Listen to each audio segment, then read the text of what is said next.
बाबू, मेरा चश्मा टूट गया है रे। इसलिए आंखों से कुछ दिखाई नहीं दे रहा है। मेरे लिए एक नया चश्मा ला देगा? नहीं नहीं, इस महीने नहीं हो पाएगा। और तुम्हें चश्मे की ज़रूरत भी क्या है बताओ तो? घर के किसी काम तो आते नहीं हो।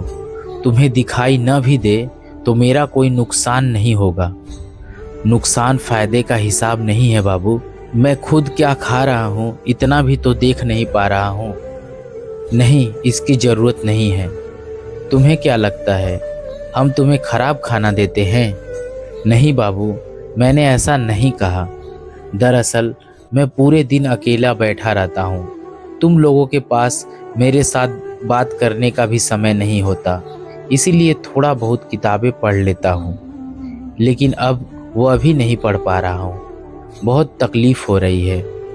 कानों के पास आकर ध्यान ध्यान मत करो, जाओ यहाँ से। परितोष बाबू ने बेटे के मुंह से ऐसी बातें सुनकर वहाँ से चले गए। अगले दिन दोपहर में बहू ने बचा हुआ बासी चावल और मछली का एक टुकड़ा परितोष बाबू को खाने के लिए दिया। परितोष बाबू ने मुंह में एक कवर चावल डालकर बहू को आवाज़ दी, बहू, आज क्या दोपहर में चावल नहीं बने थे? हाँ, तो आप क्या खा रहे हैं? नहीं, मेरा मतलब है कि चावल खाने पर लग रहा है कि ये बासी चावल है। मैं आंखों से देख नहीं पाता। ठीक है, लेकिन स्वाद तो समझ सकता हूँ। खाने पर लगा कि ये बासी चावल है। बहू तब गुस्से में बोली, आपके नसीब में ये बासी चावल मिले हैं, यही बहुत है। चुपचाप खा लीजिए। इसके बाद परितोष बाबू ने एक लंबी सांस ली और चुपचाप वह बासी चावल खा लिया।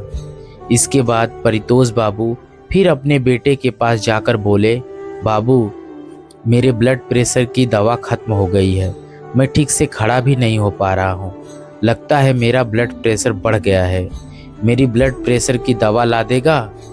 इतनी उम्र हो गई है फिर भी तुम्हारी ज़रूरत ख़त्म होने का नाम नहीं लेती। आज चश्मा, कल ब्लड प्रेशर की दवा, आज ये तो कल वो।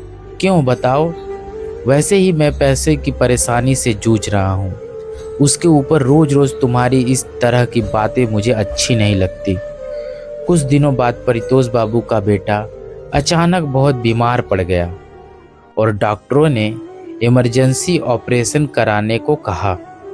इसके लिए काफ़ी बड़ी रकम की ज़रूरत थी। बहू तब घबराकर सभी से पैसे मांगने लगी, लेकिन कोई भी उस तरह से आर्थिक मदद नहीं कर पाया।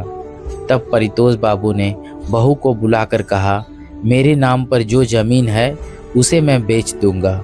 उसे बेचने की व्यवस्था तुम कर दो, मैं हस्ताक्षर कर दूंगा। उस ज़मीन को बेचकर जो पैसे मिलेंगे, मुझे लगता है कि खोकन का ऑपरेशन अच्छे से हो जाएगा। फिर उन्होंने कहा, जिसके पिता अभी जीवित हैं उसका बेटा कभी पैसों के लिए बिना इलाज के मर नहीं सकता। इसके बाद ऑपरेशन बहुत अच्छी तरह से हो गया और परितोष बाबू का बेटा स्वस्थ होकर घर लौट आया। घर आते ही सबसे पहले उसने अपने पिता से माफ़ी मांगी और उनके पैर पकड़कर कहा, मैंने बहुत बड़ी गलती की है बाबा, मुझे माफ़ कर दो। अगर तुम नहीं होते तो शायद मैं आज इस दुनिया में जीवित नहीं होता। जबकि मैंने तुम्हारे साथ कितना बुरा व्यवहार किया है।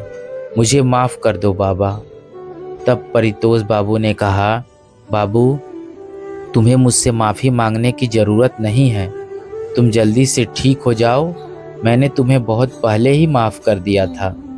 माता पिता अपने बच्चों को जीवन के आखिरी दिन तक संभाल कर रखते हैं, लेकिन बच्चे। कहानी कैसी लगी ज़रूर बताइएगा। कलम से सुषमा बाग प्रधान।